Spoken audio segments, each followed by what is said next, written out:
Ça sert à financer des projets portés par des habitants, des projets dont les habitants eux-mêmes décident de l'affectation des fonds. Voilà, la région, le conseil régional donne une enveloppe. Il y a aussi une participation des communes. Cette enveloppe est confiée en gestion à des comités de gestion d'attribution qui sont entièrement gérés par des habitants qui vont décider de soutenir tel ou tel projet. L'objectif, c'est de créer du lien dans les quartiers, de permettre aux habitants d'avoir des initiatives, de monter des projets. Ça peut être des projets festifs, ça peut être des projets éducatifs, des projets culturels, des projets qui touchent au cadre de vie, des projets qui permettent de mettre en débat des choses, des projets qui accompagnent des dynamiques sur les quartiers quand il y a des temps forts. Ça peut être des initiatives de jeunes. Il n'y a pas de... Tous les projets sont possibles, cadre de vie, culture, sport, fête, citoyenneté, éducation. La condition à remplir, c'est que vous soyez quelques-uns, je ne sais pas, 2, 3, 4, 10, 20, 50, que vous soyez en association ou non, quel que soit votre âge, votre condition. Vous devez avoir une idée, cette idée doit pouvoir être écrite sous forme de projet. C'est-à-dire que vous devez savoir comment réaliser votre idée. Où, quand, est-ce que ça coûte quelque chose, quoi, comment vous allez la mettre en œuvre, avec qui. Quand vous avez répondu à toute cette question, vous allez voir le fonds qui gère le FPH et vous déposez votre dossier. Vous aurez une réponse extrêmement rapidement. Ça peut être des personnes âgées, ça peut être des jeunes, ça peut être des familles, ça peut être des mamans d'une association de parents d'élèves. Il n'y a pas d'exclusif du tout et surtout ce qui est intéressant, c'est qu'on peut subventionner aussi des projets de simples habitants comme des projets d'association.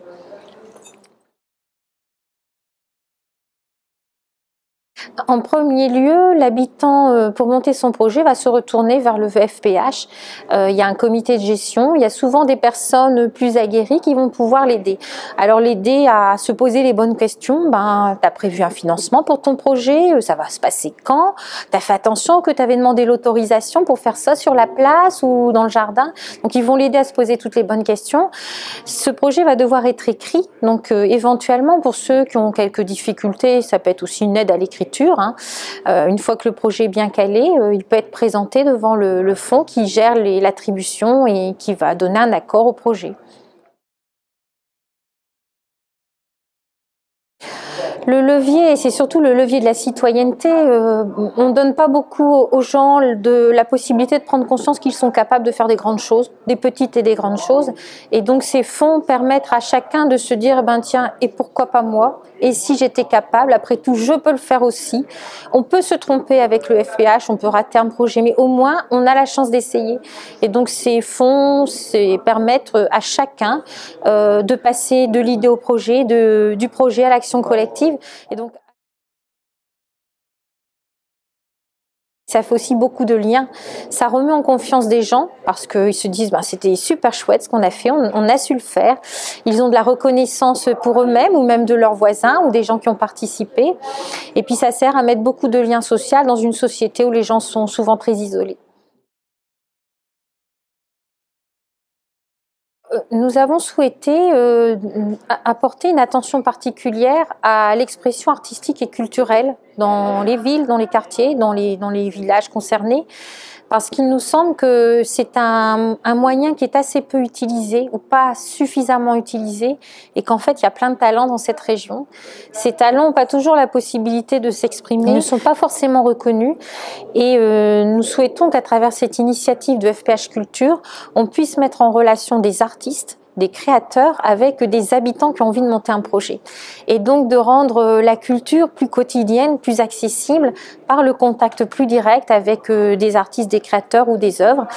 Et donc ce fonds dédié à la culture vise aussi à favoriser tout ce qui est pratique artistique par les gens eux-mêmes, et notamment toutes les pratiques amateurs.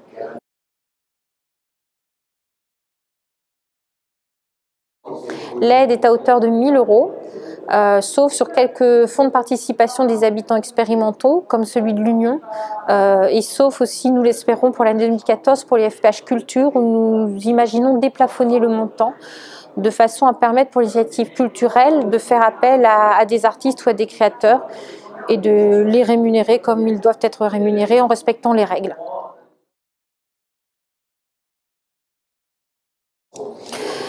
Je dirais, madame, monsieur, engagez-vous parce que sur si vous avez la moindre idée d'une chose qui vous tient à cœur, un problème que vous avez repéré dans cette ville, le sentiment qu'il y a quelque chose à faire dans un domaine et que ça n'est pas fait, ben, prenez-vous en charge. Des moyens existent pour vous permettre d'y aller et de prendre une partie, d'apporter une partie des réponses ou de mettre en œuvre vos idées. Souvent, ça nous paraît inaccessible. Eh bien non, il y a des moyens pour réaliser vos idées, vos envies et puis vous en sortirez certainement grandi, heureux et vous aurez certainement aussi mis du bonheur autour de vous.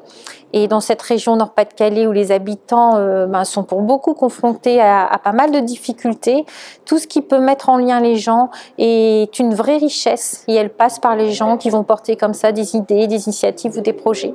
Allez-y!